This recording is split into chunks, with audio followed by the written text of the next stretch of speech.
Lots of fruit and vegetables, of course. So also bunnies that the kids loved. I think they grew up to be dinner, but I'm not sure. Lots of flowers. Kunming has lots of flowers.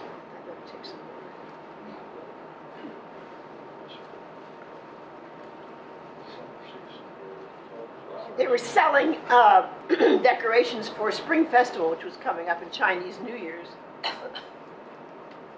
This is not soup, folks. This is goldfish.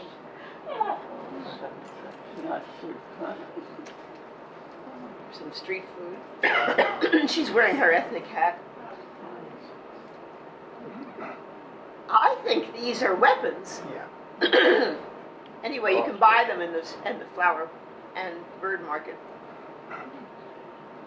Street food, little kebabs.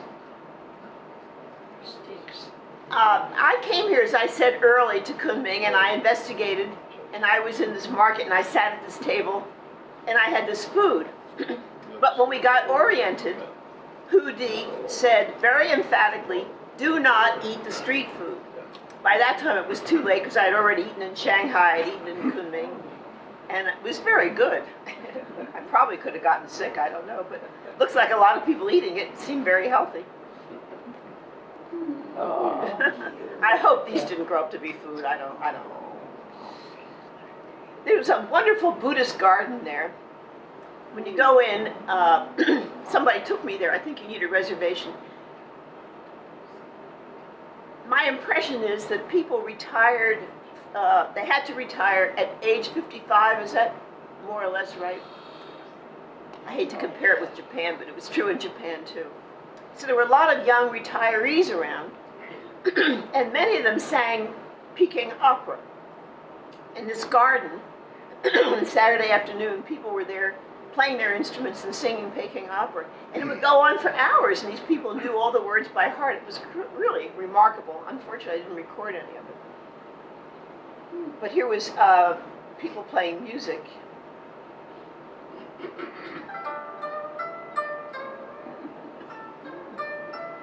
See how authentic this is?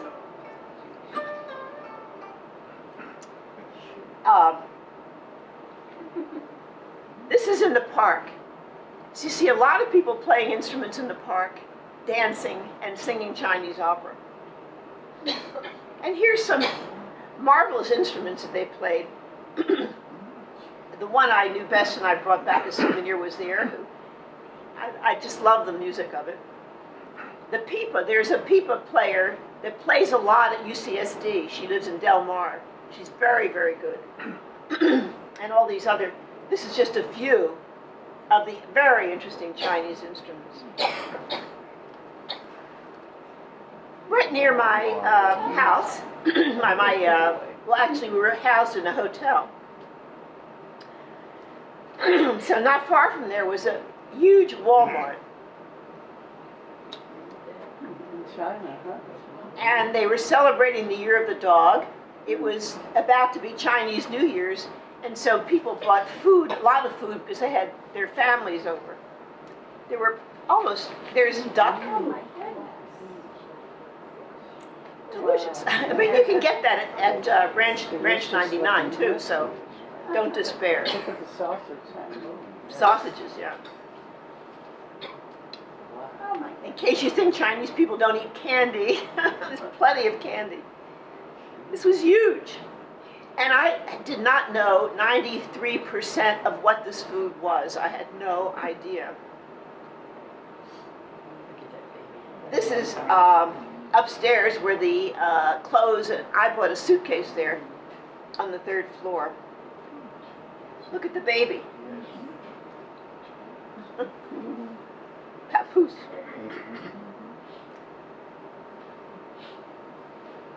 You know, I'm dressed like I'm supposed to be Chinese, but you'll notice nobody is dressed like this. Just to be atmospheric. But it's lovely.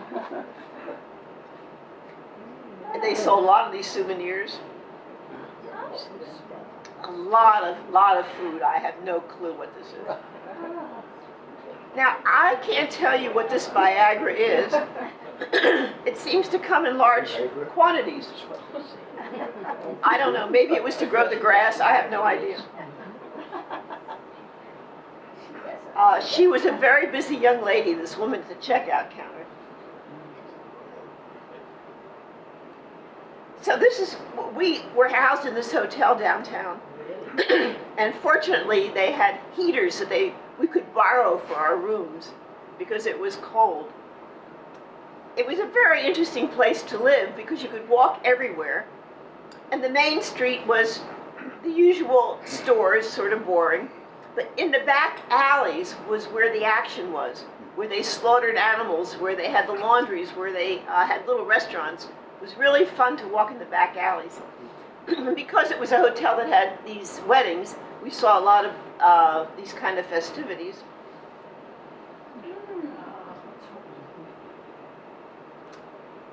Kunming is very famous for its flower market. There's acres and acres and acres of hothouses that grow beautiful flowers for export. So that was one of our outings. I have to mention Hudi again, our fearless leader. She's such a wonderful person.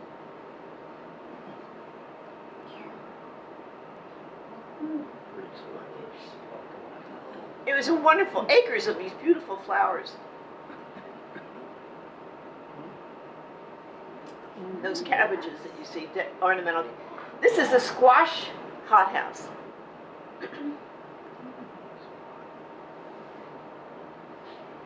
This is, they have marvelous parks in Kunming. Probably not enough for the population, but they are really beautiful parks. And this is Green Lake Park. So initially, when I was with Global Volunteers, we lived downtown in the hotel. But after Global Volunteers, they went home, I got a place not far from Green Lake Park. It was actually belonged to the water company. It was a little house that I had walked by several times, and I went in to see if they rented rooms, and they did. I don't understand the relationship between me and the water company, but anyway, I stayed there for quite a while. They served breakfast, and that was about all. But it was in a very interesting part of town, very nice part of town, and not far from Green Lake Park, which is just beautiful. You can see in the background that there are condos back here, or apartments or something. And I was so enamored of this area that I went in one day to see if I could buy a condo, just, move to China and live near Green Lake Park. Naive. I mean, I have no idea. I don't think you could buy a condo. I mean, I don't think the whole thing is not even feasible, but I thought this would be a really fun place to live. So this is a little history of the park.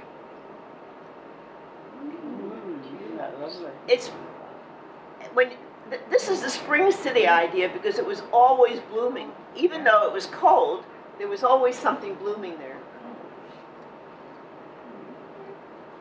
The future of the world, right there. So these kids are now in their 20s. So these black-headed seagulls come to Kunming. And when I got there, it was sort of the end of the bird flu epidemic. And they had stopped people from feeding the gulls so that there wouldn't be a problem of contamination with bird flu. Fortunately, during the time I was there, the feeding started again and the birds came back. It was so much fun to see them. So, during the day, these young retired people would do all these things in the park, and one of them was Western-style dancing. So we took our class to the park, and my students said, "You dance." And they stuck me over there. So there I was. It was Western music. It wasn't that, foreign. That was fun. Another baby. This beautiful, beautiful papoose thing. Must be a name for it. So people come and play music there, sing, eat, bring their kids, take pictures. So this young man befriended me. I can't remember how it happened, but we got to be very good friends. He was not a student, and he lived pretty close to my new place. So he invited me to his apartment, and I love to go to people's homes, so that was a big treat.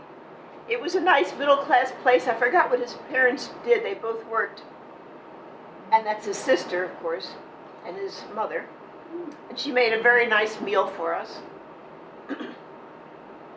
And then one day, they invited me to go to the park, another different park with them.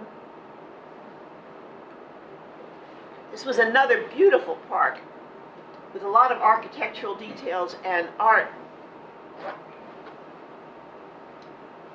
I really have like a dozen pictures from that outing, but I won't show you. And we started the outing in a noodle restaurant that was really very interesting. So another outing we had was to the Stone Forest, this karst park in the Yunnan area. I think I showed you on the map where it was, sort of east of Kunming, southeast of Kunming, maybe 60 miles. So it's limestone into these very weird shapes. And there's also ethnic groups living there. He had a very nice costume.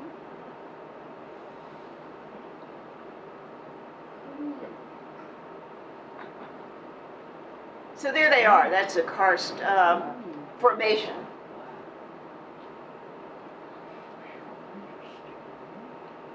Oh, no, not yet. We walked around Shilin, the town, and we ate there, had delicious food. But one of the interesting things was it was not a rich town. It was, the houses looked very lower middle class. They all had solar panels. I was really astonished by that. Okay, so the Global Volunteers taught for 3 weeks. At the end of 3 weeks, I was there essentially by myself. And one of the boarding schools, I don't think it was the first one we saw, but one of them knew I was there, and the principal said, would I do a little teaching at her school? It was pretty far away from the center of Kunming, but they came and picked me up, and I did it for about a week. It was very interesting. These kids were very eager to learn. They were very sweet kids. And the staff was so grateful, they kept taking me out to dinner. So we had these amazing dinners. Maybe it was just an excuse for them to go out to dinner. And the surprising thing to me was, at these wonderful restaurants, they would leave about a third of the food on the table. Is this some Chinese custom or something? I don't know. It would never happen in the United States. So I insisted that they take it home with them. And so they did. I think they were very embarrassed by me. Anyway, for Spring Festival, everybody leaves and goes back to their home. And my friend said I should go to the south, to Xishangbana, which is downstairs, down the bottom, it bordered Burma, Laos, and Vietnam was around there. And it's tropical, so I could not be cold for a while. So I did, and it's the home of several ethnic groups there. It's a very pretty place. They do textiles there. This is how they dress, and I'm sorry, I don't remember the Bai people. I think these are the Bai people.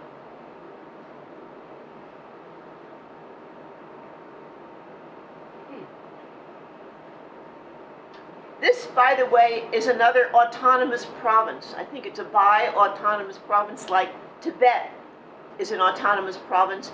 And in northern Yunnan, there's other ethnic autonomous provinces.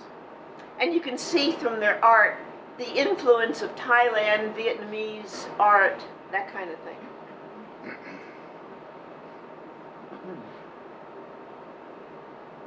This is somebody's home. I can't remember how we got there, but it was very interesting to see the icons. I need some help with this. This is Marx. Lenin. Lenin. Oh my gosh. Mao. Deng Xiaoping. Thank you. Deng Xiaoping. Okay.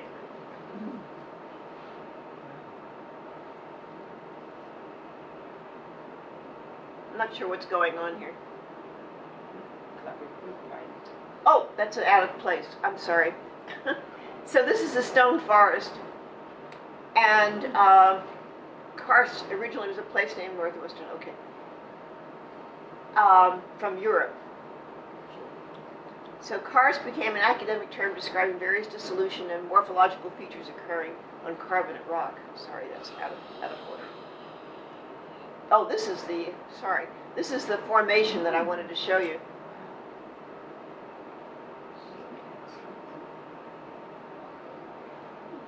I'm not sure where we are now, back either in the karst or in Xishanbuana.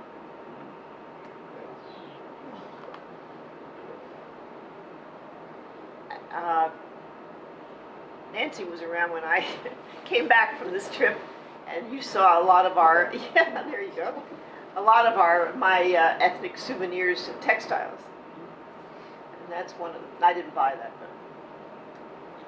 but, sorry, these are a little bit out of order, but this was Kunming's little thing.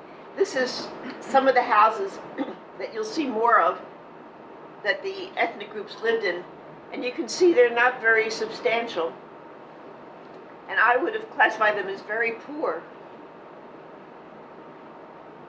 Now there is Xishanbuana. Okay.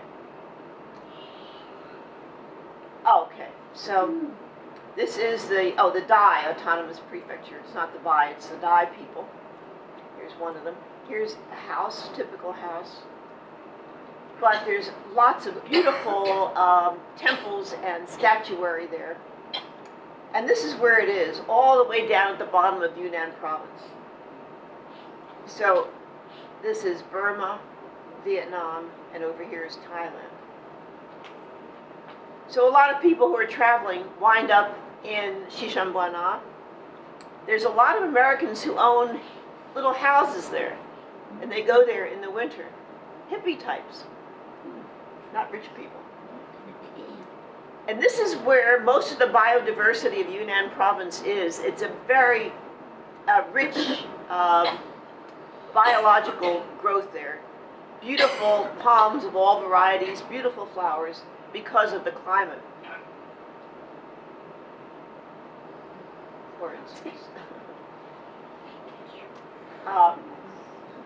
This is a beautiful park that's there.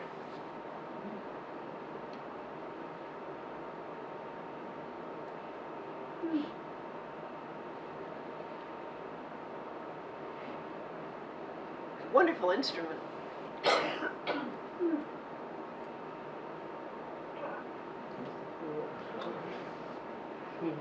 There were a lot of shows that just in the parks people were dancing and singing.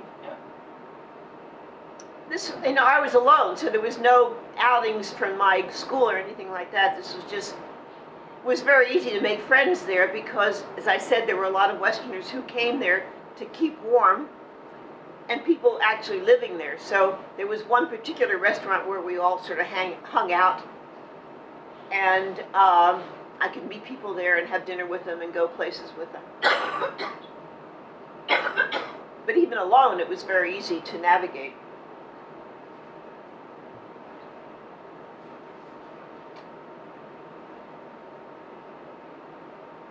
Did they like your hairstyle and color? They didn't seem to mind my hairstyle and color.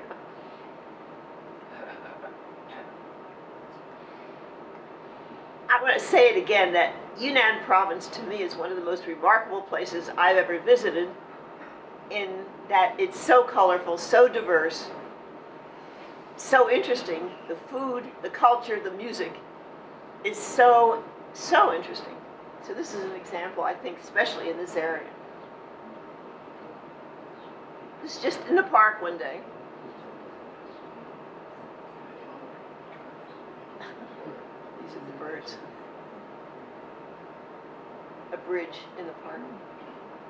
This is some special dish from this area that they taught us how to make actually in the kitchen, but I can't remember what it was. They do grow pineapples there. It's not just a pineapple drink, it's very special. Here's some woman that I made friends with at the restaurant that we traveled together a little bit. ate together occasionally.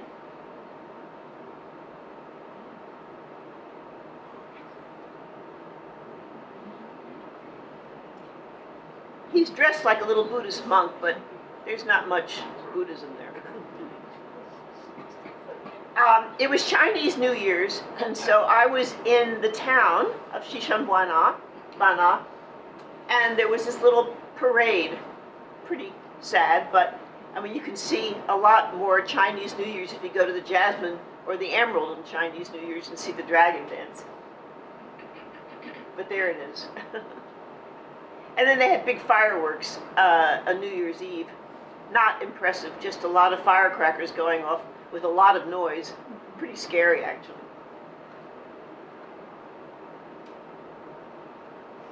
Just a comment. That was the year that I celebrated New Year's 4 times, because I was in Shanghai for our New Year's on December 31st, and then I was in Kunming for the regular Chinese New Year's, and then in Xishanbana they have another Chinese New Year's a month later, and then I was in Tibet for the Tibetan New Year's, so it was very interesting. So there were outings to ethnic areas, and I took one of this to Shiding Market, which is very well known and has a lot of different ethnic groups in it. I'm not sure which ethnic groups these are because they're all different. Crowded market. Baby. I think we went to her house. So this is the kind of housing you see when you go through these ethnic areas, and to me that looks like it's falling apart. But 10 years later it could be very different. It's very interesting that my understanding of it was that at first the Chinese sort of ignored the ethnic areas and sort of took them over with a lot of resentment from some of them. Then they found out that they were a good tourist attraction, and so they started developing them and publicizing them. Although I don't think this one is very developed, but there were tours to go there. But also the ethnic groups, as I understand it, could have more than one child. So that's sort of interesting.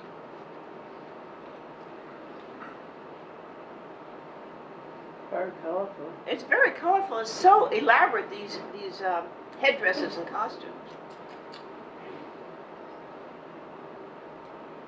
The way I got to Xishanbana was by bus, but in the bus were beds. Good. Can you imagine that? Like the trains.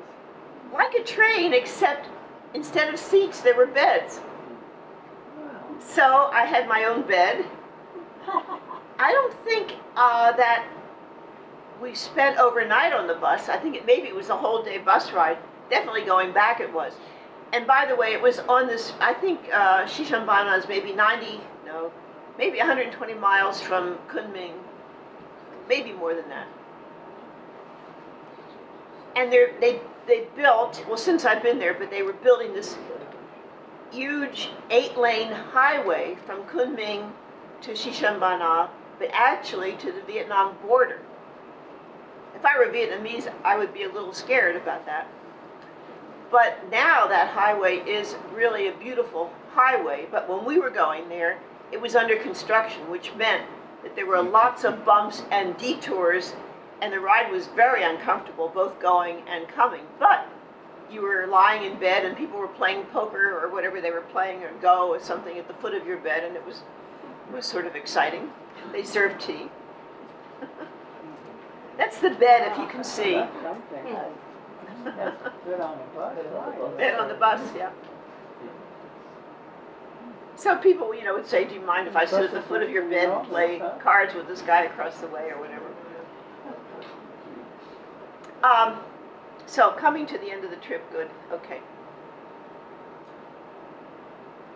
Yunnan, as you remember seeing on the map, is a very big province, and it extends from the bottom, Xishanbana, to the top, which is the borders, the Tibetan Autonomous Region. And between Kunming and Tibet was a very interesting trip. particularly through Dali and Lijiang. And I keep carrying this bag around, and somebody says that I've been to somewhere, to Dali. Really? What does it say? Does it say Dali? Daddy. Dali. And that's where I got some very beautiful textiles. And again, it's tribal, so things are very interesting there. And then at the very end is a place it was when I was there called Zhangdian, and now called Shangri-La, officially called Shangri-La. At that time, it was far from Shangri-La. It was sort of a rundown place. Freezing. When I was in Dali, I finally wised up to the fact that I was going to be cold. I already was cold. But I was going to be cold in Tibet. So I found a North Face outlet place, because all the North Face stuff is made in China anyway. So they had a North Face outlet, so I finally bought a jacket there.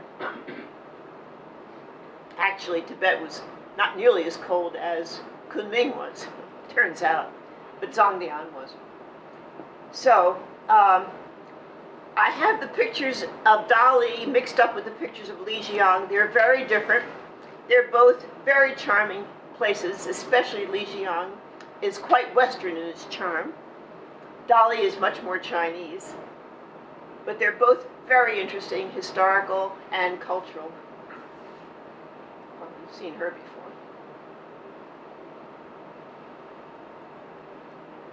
I don't know whether he was supposed to be in an ethnic outfit or what he was, but this is some of the street food you see. And again, there were dances everywhere, singing and dancing, ethnic. You see, after a while, all the costumes seem to merge with each other. I mean, obviously each tribe is different, but I couldn't tell the difference. But very elaborate, beautiful costumes. This was a marketplace, and it was raining. This was a church in Dali celebrating Christmas. Not a big Chinese holiday. There it was. I do have some pictures of the interior, but I didn't put them in, but it was a real Chinese Christian church. This is a market in Dali. Flowers all over the place.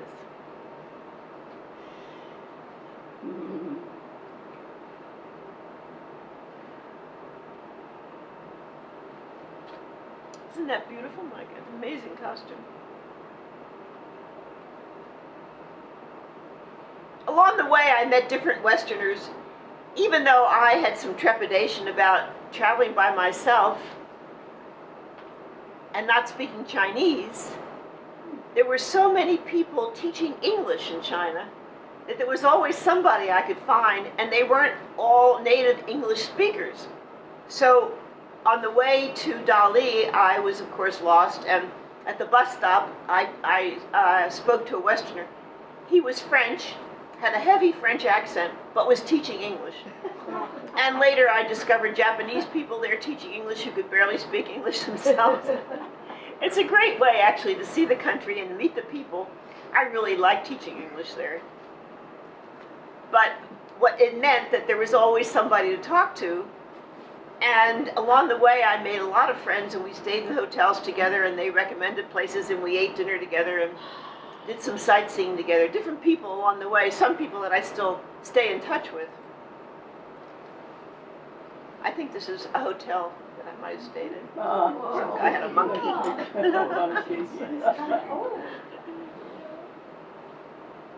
I think this is in Dali. Of course, you see this in Bhutan and other places in Asia, but in China it was a little bit. In Yunnan it was a little bit unusual. These are Bai people, I think, these women, and they were playing these marvelous instruments. But later, or earlier, I guess, we were in a park together, and we managed to communicate somehow. They were very friendly. We all talked about being old ladies, whatever. Very interesting stores. Nice city squares. Lots of ethnic costumes. This is a Western woman taking a picture of these lovely, gracious ladies.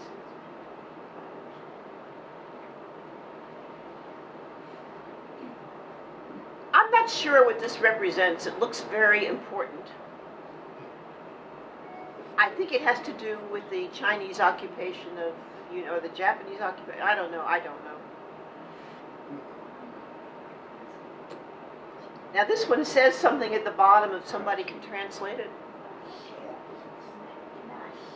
The Nashi people lived there. That's right. This was the autonomous province of the Nashi people. They were quite resentful that the Han had moved in and essentially had taken over the governance of the province. That was the first, I don't know why I heard that or who talked to me about it, but that was the first I'd heard that these ethnic people were resentful of the fact that they had been autonomous all along and then were sort of taken over by the Chinese government and had less say in their provinces, in their cities than they had before. This is Lijiang.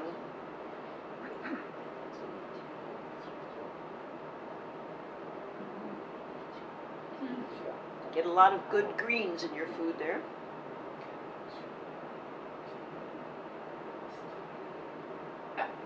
Little cafe. It's quite Western, Lijiang, so you could feel very at home there and really enjoy the charm of it. This is, I think, the hotel where I stayed in Zhangdian. Went by Lonely Planet, of course, so they recommended this old hotel, which was, I think I may have been the only guest there, I don't know. I didn't see anybody else there. And it was very old, big rooms, big hallways. It's beautiful decor, but the rest of it was sort of falling apart. I met other Westerners there later on, and they were not staying at this hotel. So this is one of the streets in Zhangdian. It was really cold up there. Little puppet show. So these are people I bumped into, and they invited me to come to dinner with them.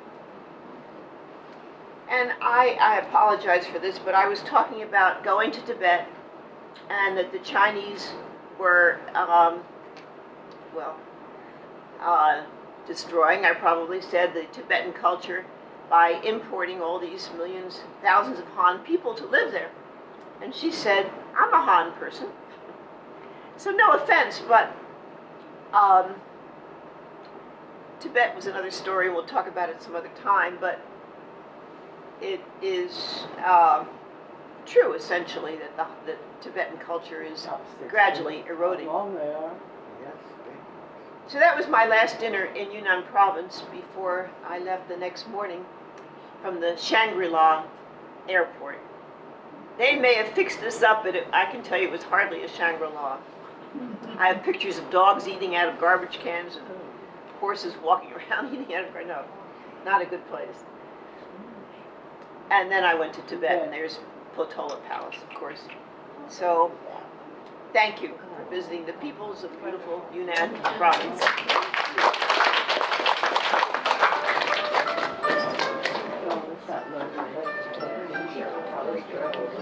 Anything you'd like to talk about?